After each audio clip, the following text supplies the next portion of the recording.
Guess who's back? Back again with another video. So tell your friends, it's your girl. Why do I always start with my hands? I have no idea. So I know right off the bat, you guys are looking at the title and you're like, what the is a ham dog? So I've seen this all over the internet for one, but then for two, it actually happened to me. I didn't have hamburger buns. We don't really buy them, to be honest. I just use bread. It's bread. Why buy hamburger buns? So we're gonna make a hamburger, but in hot dog form. So the beef, instead of a circle patty, it's gonna be a weenie, a wiener.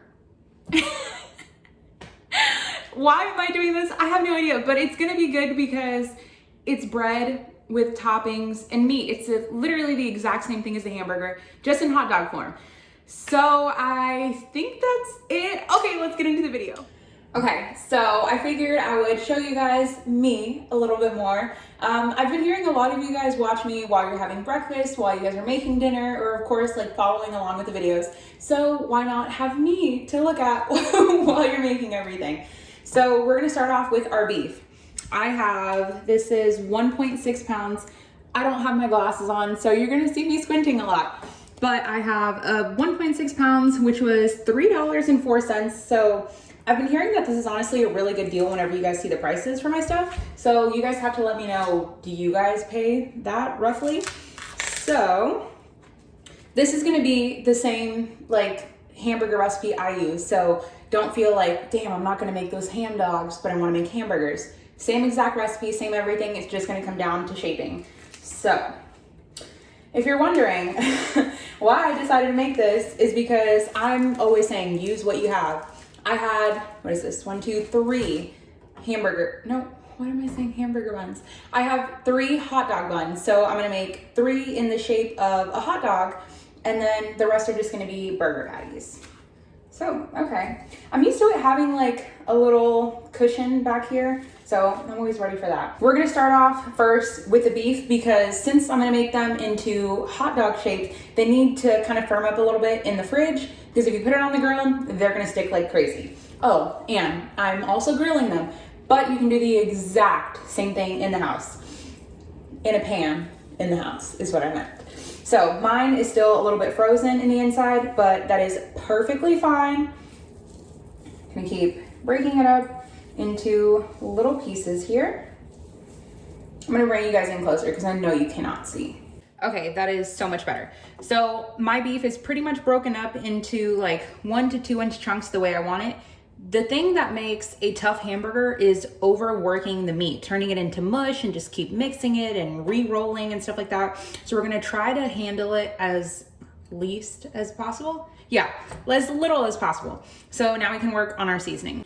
For the spices, I like to make mine in a little bowl before I throw them on the beef because sometimes you'll get some little parts that have more and some that have less. So making it in a bowl and just mixing it is a lot easier.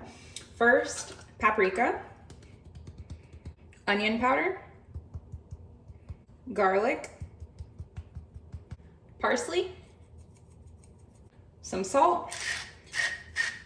Like I said in my last video, this is a lot of meat, so you want to give it a good hit of salt. Black pepper, some Trader Joe's Roadhouse seasoning. I hauled this in my last video. I'm gonna do a little close-up of everything that's in it. It smells like a pickle brine. I know that sounds really weird, but it just has some salt, garlic, onion, paprika, basically everything I put in, you know, just to charge me more. And some of the fiery honey mustard seasoning from Trader Joe's. That's what's in there. Take our spoon, give that a good mix.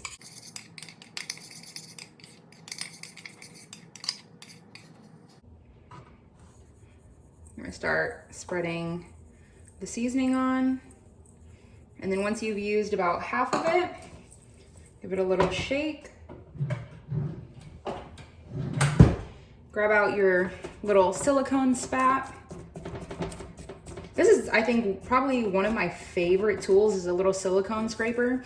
It works like magic getting anything out. Like if you're finishing up a product, oh, they work so good. And they also make them for like hygiene products too. So recommend them. Okay, now that we got that in there, we're gonna put on the rest of it. And I know you're probably thinking like, what if I just have salt and pepper? That works. I just like a little bit of flavor in everything. So use what you have. It smells really good already. Okay, so that looks pretty good. I'm just gonna break up some of the bigger chunks. And this is still not overworking it because I'm not squishing it together and making it tough. Just like forking it. Yeah, just fork it, you know?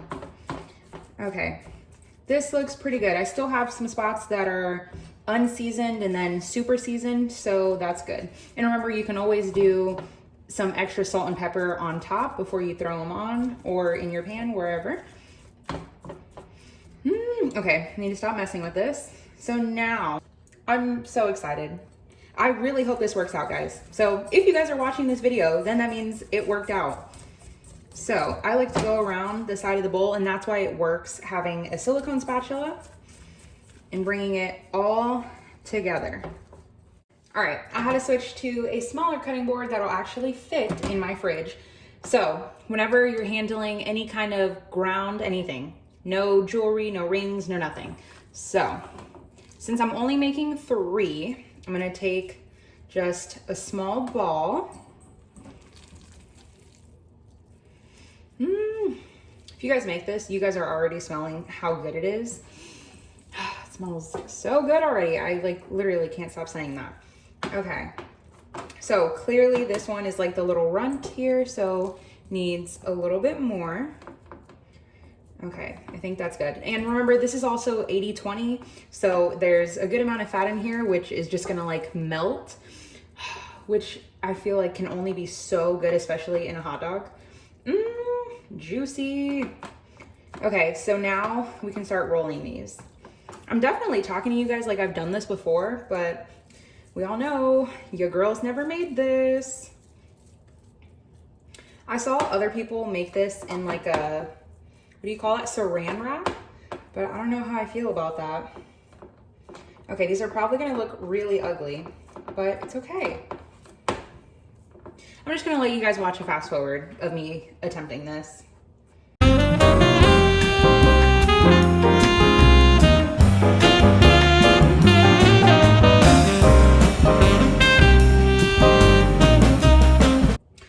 Okay, you can't tell me that these look so good. They may not be the prettiest. I know we're all thinking what they look like. An Italian sausage, dirty minds. Okay, but this looks pretty good. Oh, we're sliding. Okay, so clearly they're getting a little warm, so they're gonna need to firm up. And I changed my mind about throwing them on the grill because they are so delicate, and I want this to work for the sake of the video. If not, I'm still eating it. But I'm gonna throw them on a cast iron on the grill, so we're still getting that flavor, all that smoke, but just a little bit more contained. And you get like max char. Okay, so now I'm gonna throw these in the fridge for at least 30 minutes. If you wanted to do it overnight, you could, but you'd wanna cover it with like a light saran wrap, just so that the meat doesn't get like a skin on the top. I'm gonna go do that, and then we'll make hamburger patties. Before I move on to the patties, I realized that I forgot some Worcestershire sauce. Yeah, the W sauce. Just a little bit of that. I feel like it gives it a little something, to be honest. Would I have known if I didn't put it in there? No. So if you don't have it, don't use it. All right, tiny little mix. So my little hack to getting your patties to all be the same thickness and shape and size is to go around the bowl like that. Roughly try to get it as flat and tight as possible without overworking it. And then this, to be honest, is probably just gonna make 2 after the hot dogs. So then just go straight down the middle If you didn't have one of these, you could use a knife or your fingers. I've done that as well. And just press that to the side. And then we'll scoop out one. This is gonna be a humongous burger. So I'm gonna try to make it a flat patty. So key is always giving yourself a little bridge, a little corner here, and always making the thinner middle, always making the middle thinner. That way you don't end up with little hockey pucks. And of course, just like with my hot dog sausages hamburger-ness thing that I'm making here, you wanna make sure that they're roughly, of course, you'll never be exact, but you wanna make them roughly as close as possible because then they all cook at the same time. The good thing about this is that it's beef, so it doesn't have to be cooked. It doesn't have to be cooked thoroughly throughout the same. Yeah, okay. So we're good with that. We're gonna move this over. Ooh, that was smooth. If you wanted to make sliders, or if you wanted to make like a double, we're just gonna go California style and say double style, then you would just take half of that and it would be great because this is gonna be humongous. But I love leftovers, so this is gonna be a good sandwich. And the thing to know too is that they're gonna shrink a lot on the grill. When you're cooking it really high or really hot over high heat. Why am I not making any sense today? So we're just gonna keep going and going. I know these are gigantic, but they're gonna be great. Okay, now we're gonna throw these in the fridge for probably 10-15 minutes. They don't need too long because they're thin and flat. And then we can work on our sauce. For the sauce, I'm just gonna open this little mayonnaise really quick. But we're gonna make our sauce in the same container that we used for our seasonings here. So it's pretty basic. I feel like it's standard, but with a few little extra ingredients because that's me, extra. So that was not a beautiful sound, but some mayo. I'm personally like a little more ketchup than I like mayonnaise, but it's I'm so glad I got that on camera. Okay, I'm gonna wash my hands, but first I'm gonna add the ketchup. Okay, and we're back. Then we're gonna add some dill relish. So it's really important that it's dill, not sweet relish. Sweet relish is, I mean, obviously sweet, but that's not what you want here. I've used it one time in tuna. Terrible mistake. Any brand that you have works. I love a lot of relish in mine, so we're gonna add more. And you want a little bit of that juice, not too much. You could always go in. Mine is super liquidy for some reason. I feel like every time I buy it, it's a little bit thicker. So I don't know, maybe they changed their formula, but a tiny bit of the juice. And if you don't have this, use pickles. To be honest, I have no idea what the difference is. They smell and to me like taste the exact same, but you know. And then second to last ingredient is some harissa paste. This is spicy. To be honest, it is not spicy, not hot. It's very hard to explain, but I'm gonna show you guys something. This to me tastes pretty similar. This is a red pepper spread, which is what this is, with a few extra ingredients. Some, well, I mean, it tells you right in the back here. Some red pepper, garlic, vinegar, some chilies. It to me tastes really similar.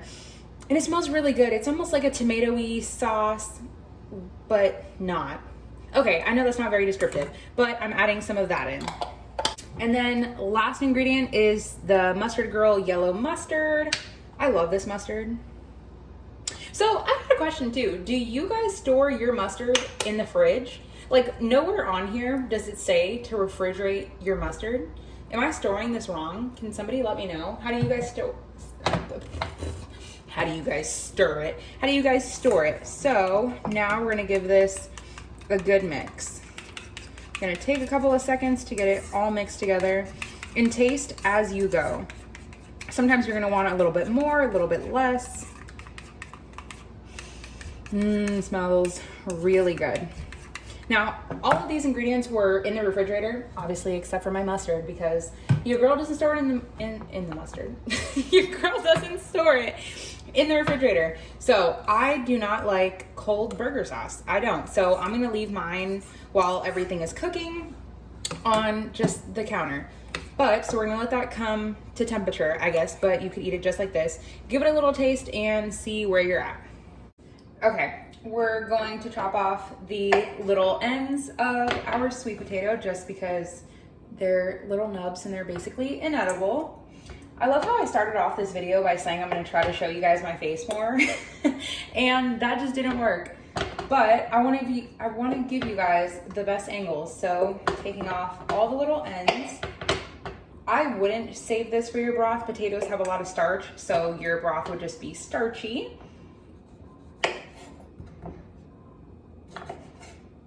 And I know I said the best angle and you guys are like, I can't see anything. Okay, there's that one. And that one. So the skin on a sweet potato, as you guys can tell, I know they look like they're completely different potatoes, but they were just purchased from 2 different stores. So your potato skin is edible, but sweet potatoes have a really tough skin that, to me, honestly, doesn't get softer as it cooks. So it's just best to peel most of it off. So I'm gonna fast forward this for you guys.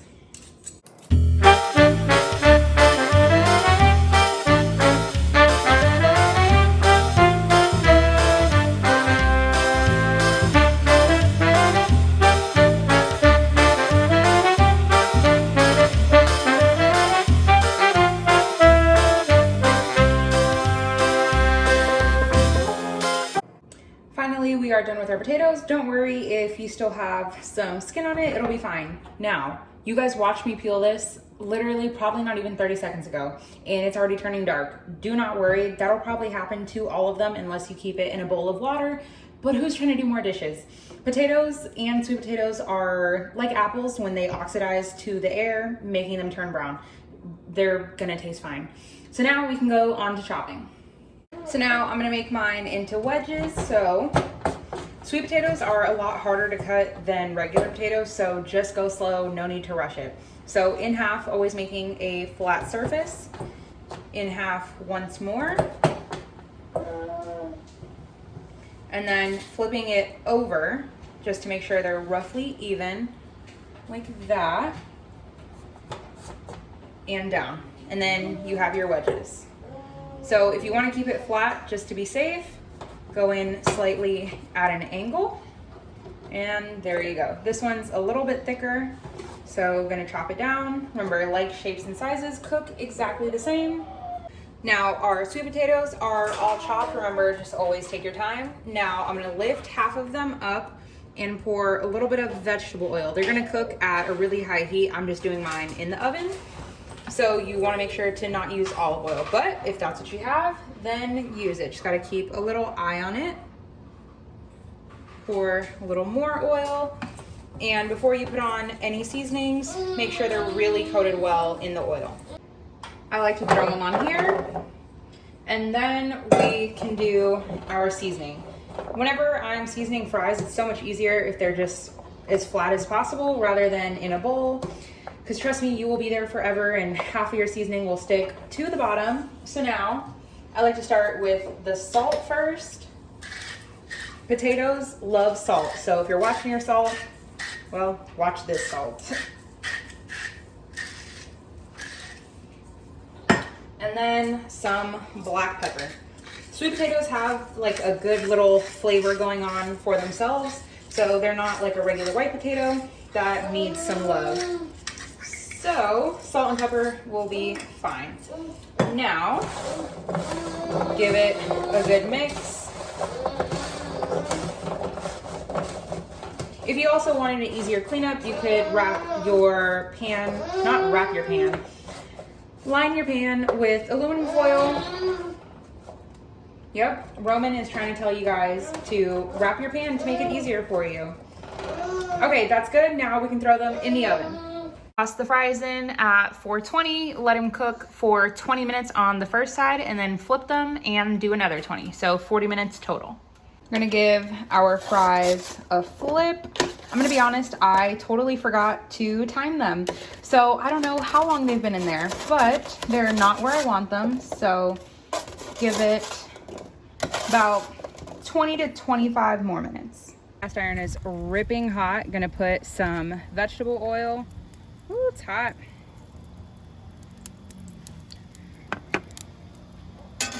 Give that good oil. This one too. Now we're gonna put our gigantic patties back here. And they might stick a little bit.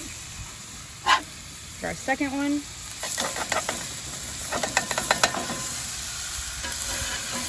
They're even too big for my biggest cast iron. Now for our weenies. Pick them up. A little bit more oil. And throw them on. Now we're gonna let those go for about 3 minutes on each side. And for the wieners, gonna keep rolling them every minute and a half.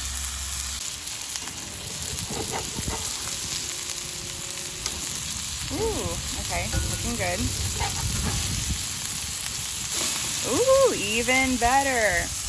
We gave these a little turn. Gonna give them one more turn. I don't know how well you guys can hear me, but you guys get all of the extra caramelization because of the hot cast iron. Perfect.